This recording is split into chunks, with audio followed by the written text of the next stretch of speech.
yesterday was the third anniversary of Kidd's passing. Kidd Kraddick passed away 3 years ago yesterday.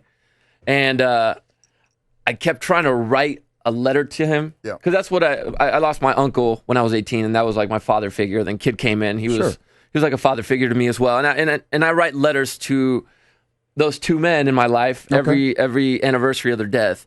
And yesterday I decided to post mine on Facebook because you think it would get easier as the years pass, but it doesn't. And I felt like Facebook gives you that opportunity to vent and throw your emotions out there and publicly, and it makes you feel better because you see that you're not the only one going through it. Right. You know, based on the messages I got, it's really nice to see that we're KiddNation.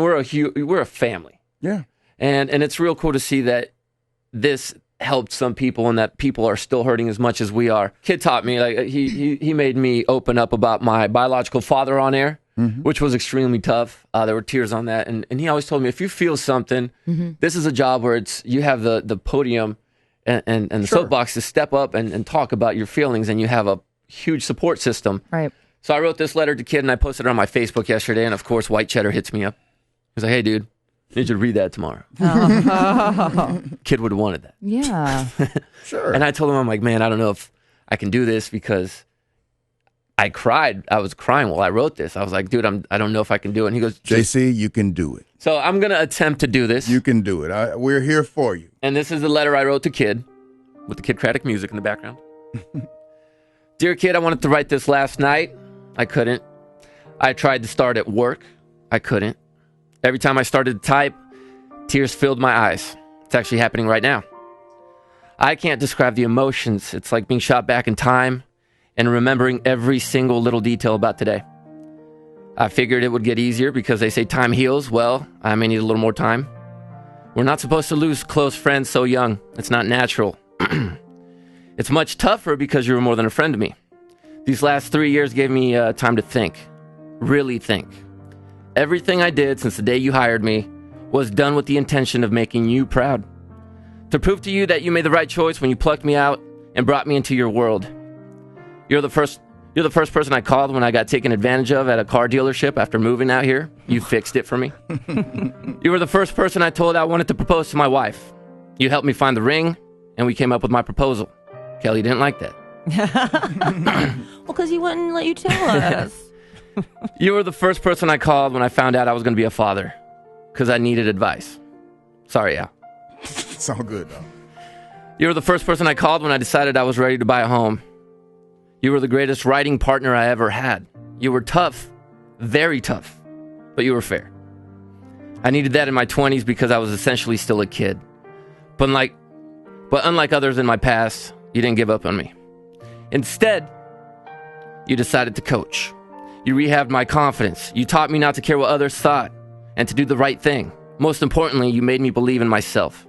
Now, 10 years after you hired me, I sit here watching my kids play, listening to my wife read off instructions on how to make some chile rellenos, in the home I just moved into, living the life I only dreamed of as a kid. In 10 years, I went from not having a place to live, bouncing around, to this, all because of you.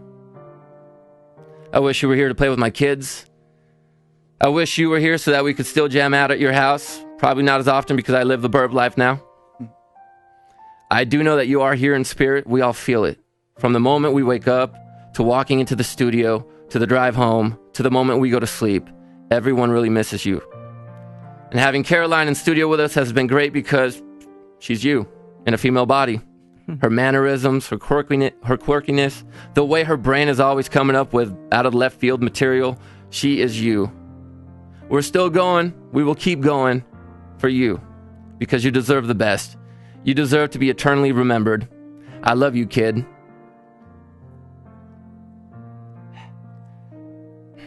And I know you loved me too. And that's what keeps us going. Rest easy, my friend. You're a crazy Mexican buddy. Very nice. You did it. You did it. Good.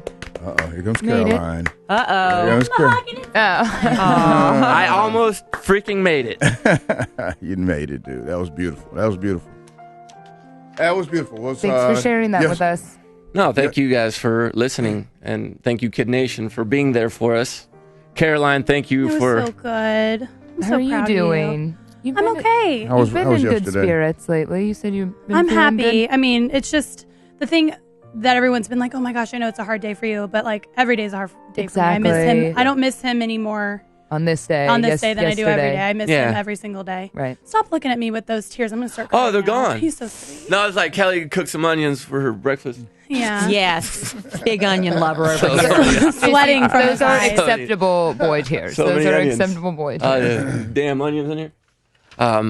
But Caroline, it's awesome having you in here. It's I cool love to being watch you with grow. guys, and I reposted your picture last night with the comments, and I feel like you're a brother to me. Like you're like my protective big brother I never wanted.